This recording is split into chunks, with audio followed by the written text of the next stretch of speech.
Welcome to Canadian Justice. I'm Christine Van Gyn. Today, we're talking about the federal government's recent decision to add a group called the Proud Boys to the list of terrorist organizations. The Proud Boys are a far-right, male-only white nationalist organization. They've been described as anti-Semitic, misogynist, anti-immigrant, have been banned from numerous platforms, including Facebook, Instagram, and Twitter. Several members of the Proud Boys have also been indicted by the U.S. Justice Department for conspiracy related to the 2021 storming of the U.S. Capitol. On February 3rd, the Canadian government added the Proud Boys to the list of designated terrorist organizations. This is a list of 73 organizations, including Al-Qaeda, Al-Shabaab, the Taliban, ISIS, Hezbollah, and the Tamil Tigers. The inclusion of the Proud Boys on the same list as these notorious groups has raised some eyebrows. In order to be added to the list, the group must meet a definition under the criminal code. They must have knowingly carried out, participated in, or facilitated a terrorist activity. Do the Proud Boys meet this threshold, or is including them in this list a dilution of the definition of terrorism? Experts are conflicted over the federal government's decision to include them on this list. While their ideology is repugnant, does it constitute terrorism? Today, we'll be looking into this debate. We'll be joined by Brad Galloway, a reformed skinhead who's now a researcher with the Center on Hate, Bias, and Extremism. We'll be joined also by Sarah Teach from the MacDonald Laurier Institute and Adnan Khan, contributing editor of Maclean's. Thank you all so much for joining me today. Now, Mr. Galloway, I'd like to start with you. Your story is fascinating to me. Can you tell me how you ended up joining and then leaving the white extremist movement? I think to sum it up quickly, I was a young person in a vulnerable state in my life, my late teens, and I had met a friend who had joined up with these groups already, and he told me a story. I was interested in the music and the subculture idea of it, not necessarily the ideology at first, but that sort of came afterwards, and that's sort of how that recruitment piece worked. But I think it was based on this trust relationship with this individual, and then it became sort of a brotherhood of sorts, the sense of belonging in this group, and then it sort of led one thing to another. I became more and more involved, and ended up leaving after about 13 years. And how did you end up leaving? So it was, again, they often talk about how radicalization happens, de-radicalization, or this disengagement and de-radicalization processes sort of happen with some of the same things happening over again, except for back to positivity or positive circles. So I had my wife helping me out to try to decide to leave this group. I had a child. I also started really doing introspection of myself and where these movements were going to take me and what they were doing to communities, things like that as a wider idea.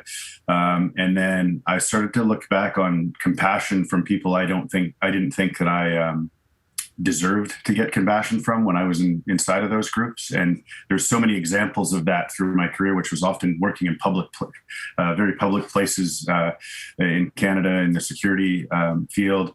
And I just started to reflect upon a lot of those things, and then connecting all these things together. It was definitely a choice that had to be made and move on. And then I ended up looking at ways to use my experiences to help others lead them towards the same decision to leave. So now the work that you're doing with your organization, you're helping to facilitate other people leaving this movement. Yeah, so at the Center on Hate, Bias, and Extremism, we do research and we do more outreach kind of stuff. But I also work with Life After Hate, which is an organization which directly looks at helping individuals leave far-right groups in Canada, United States, and internationally. Now, that's incredible work that you're doing and an incredible experience that you seem to have had. When we come back from this commercial break, I want to ask you all about your views on how the use of a terrorist designation for some of these extremist groups could impact getting people to leave these communities. We'll be right back after these messages.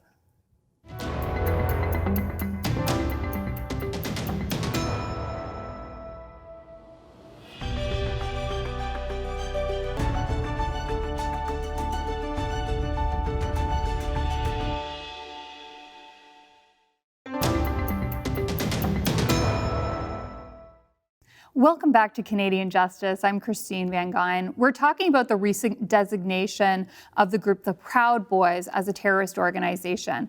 Now, Mr. Khan, I'd like to start with you. You've written in Maclean's that designating the Proud Boys as a terrorist organization is a mistake. Can you tell me why?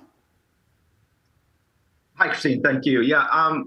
First, I want to say for Brad's story, it's a familiar story to me. I mean, I've heard similar paths to radicalization amongst people that have joined ISIS and the Taliban and Al Qaeda, et cetera, et cetera. I mean, I think what's important to remember is to sort of step away from the ideology for a moment and look at the group when we look at the designation.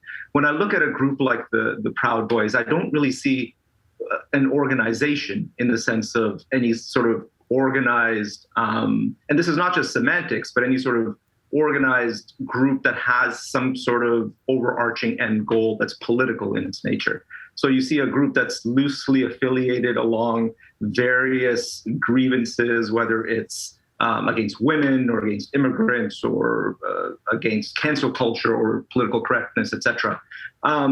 So the idea of an organization, it doesn't really meet that, I don't think, right? And on top of that, there's also whether or not their violence constitutes the degree of violence that would give them that designation. I mean, the Capitol riot, I don't see that the Proud Boys themselves reaching that sort of level of violence. I mean, I think that, when you look at Minister Blair and the way he describes their escalating violence and that helping them reach that designation, it doesn't seem to match what the FBI is saying about how the Capitol violence happened. It was more sort of groups like the Three Percenters, for instance, that were more organized, whereas it seems like the Proud Boys, they were kind of disorganized and didn't really have a real goal. It seemed like just another kind of protest, or that seemed to just escalate in the moment. So I wouldn't necessarily say that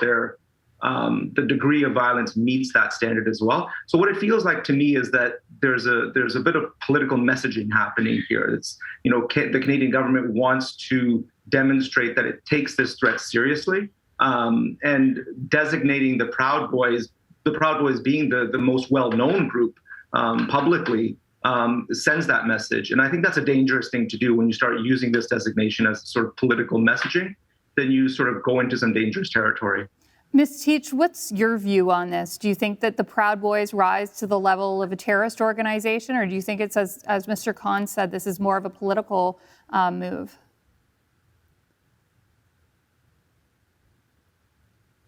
Well, it could be both. And that's, it's interesting because Mr. Khan, I agree with you 100% about the dangers of the politicization of this process. And what we saw with the short time frame in between the motion in the House and this designation, I think that was a concern that a lot of us shared.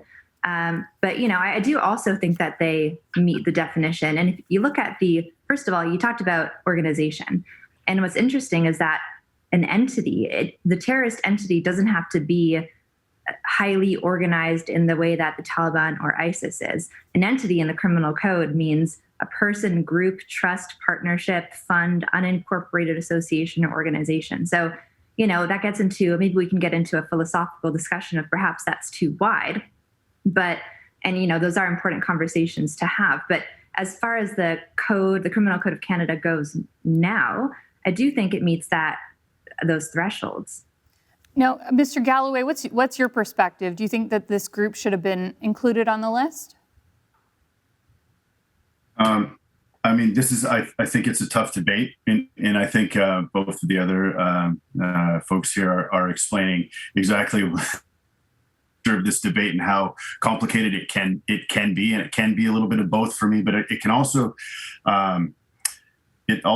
rise within me when I saw Proud Boys within this list. It causes some definitely some confusion to the public, I think, in some ways when we're talking about how, because the other groups on the list, like Adam Waffen and the Base, these seem like these obvious, are the other two white nationalist organizations that were recently added, right? Exactly. Yeah. And I mean, and I still see from my perspective a very significant difference in Adamwalf and the Proud Boys. I see them as one is seems to be an organized cell-based militant sort of movement, and one is sort of a more, for me, similar to older style neo-Nazi skinhead groups. Yeah, really, really troubling stuff. We're going to get back into it after these commercial messages.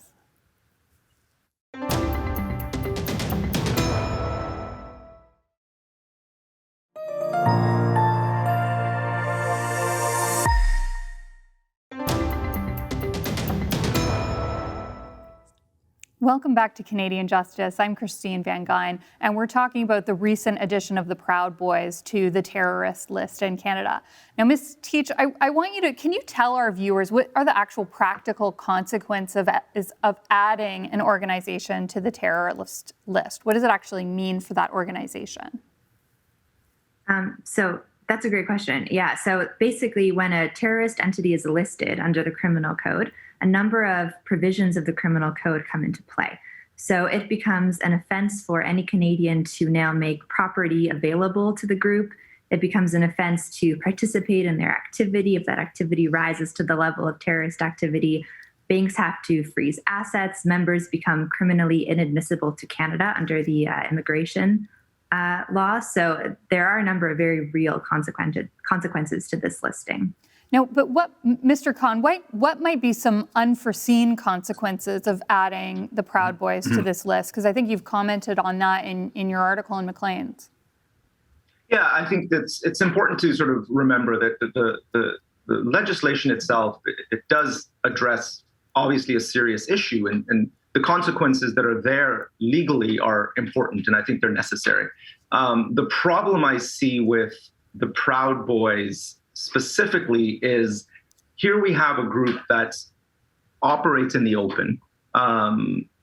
There is a certain, as I mentioned before, there's grievances that they have. What I see happening here, the consequences of this is that, and we're already seeing this, there are reports coming out of the US where the group is already splintering, going underground. We're already seeing potentially, as Brad mentioned, I mean, violent extremist groups sort of thrive on these sort of lost souls who wander around looking for a meaning and looking for a group to belong to. What we have now is a very large group that's been splintered, and now these other groups can very easily recruit from them. And I think we're already seeing that happen. The FBI has already said that they've seen the other groups like the 3%ers, like the base, go after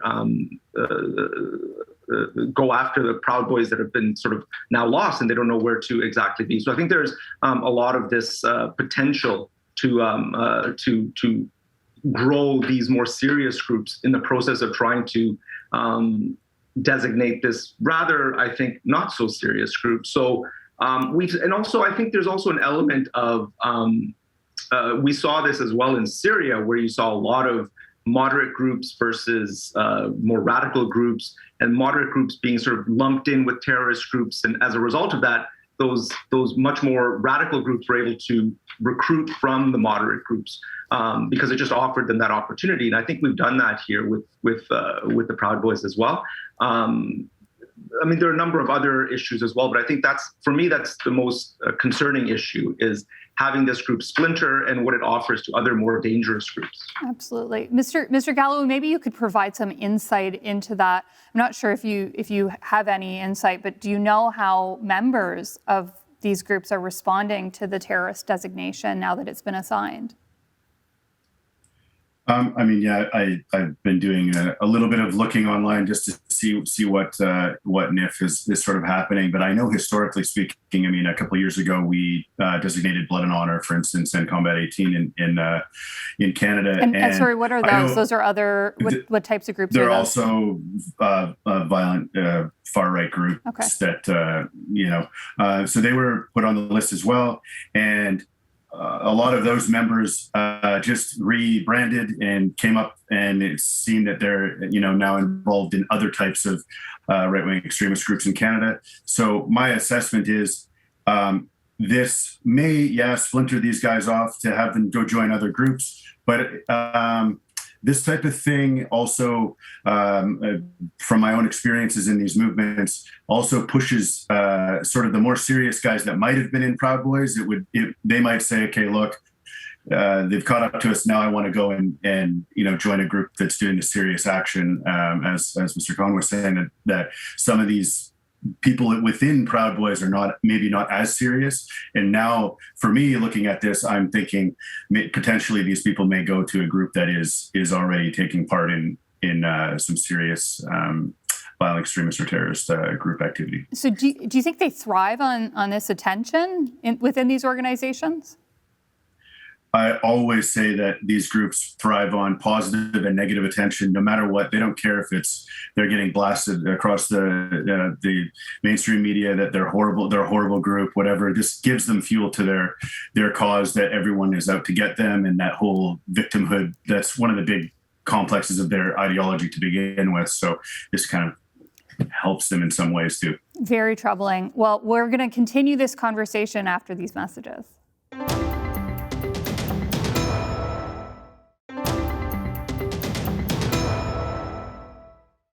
Welcome back to Canadian Justice, where we're talking about the Proud Boys designation as a terrorist organization. I want to talk about what the government should be doing to push back against what's obviously a toxic and reprehensible ideology. Now, Mr. Cohn, you've said that the Proud Boys, putting them on this list isn't the right move. So what should the government do to push back against white supremacy?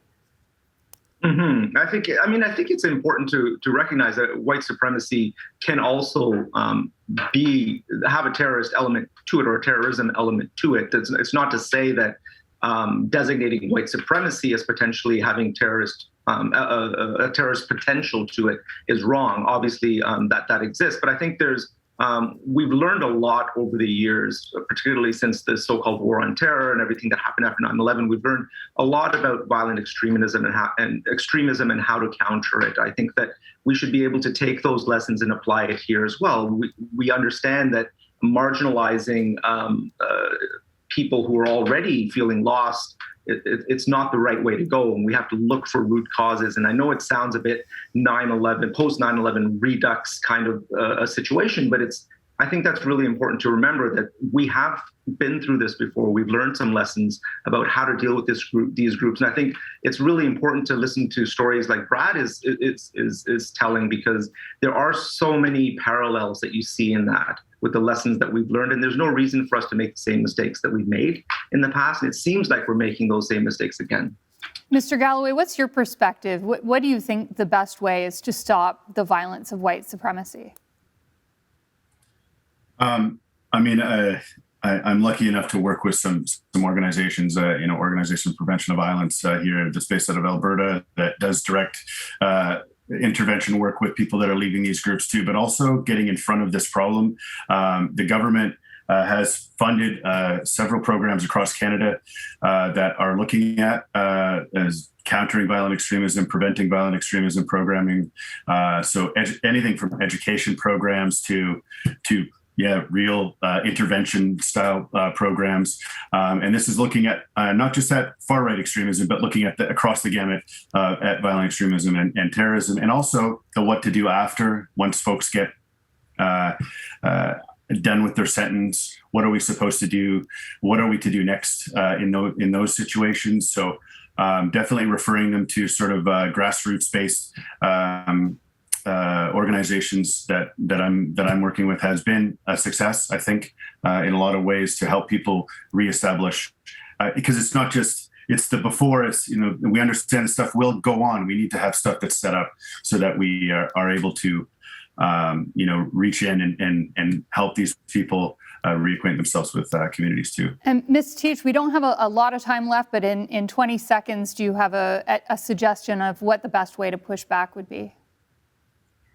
I think the fact that we're even having this discussion really demonstrates that we need to analyze the effectiveness of our counterterrorism measures. The problem is that we're all just guessing, for lack of a better word, educated guesses, certainly, because we all work in this field, but we don't actually know what works and what doesn't with any kind of academic rigor or certainty. So I think that's needed going forward. And I think it's great that we're having these discussions. Well, thank you all so much for joining me today. It's been a fascinating discussion, and I don't know what the right answer is, but I thank you so much for all the work you do and for your contribution.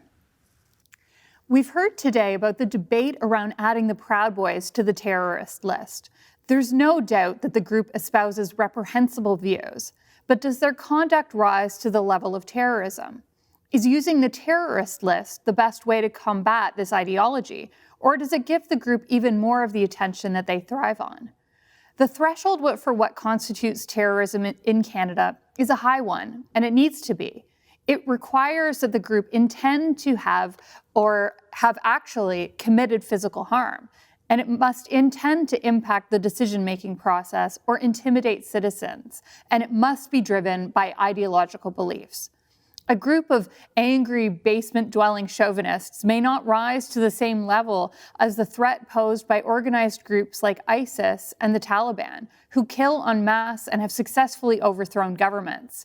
There needs to be real, substantial evidence of violence in service of ideology. Otherwise, the terrorist designation will become a politicized tool that will be used to punish any unpopular group. In light of their role in the riots in Washington this January, do the Proud Boys now rise to that level? You be the judge. I'm Christine Van Gyn, and remember, a freer Canada starts with you.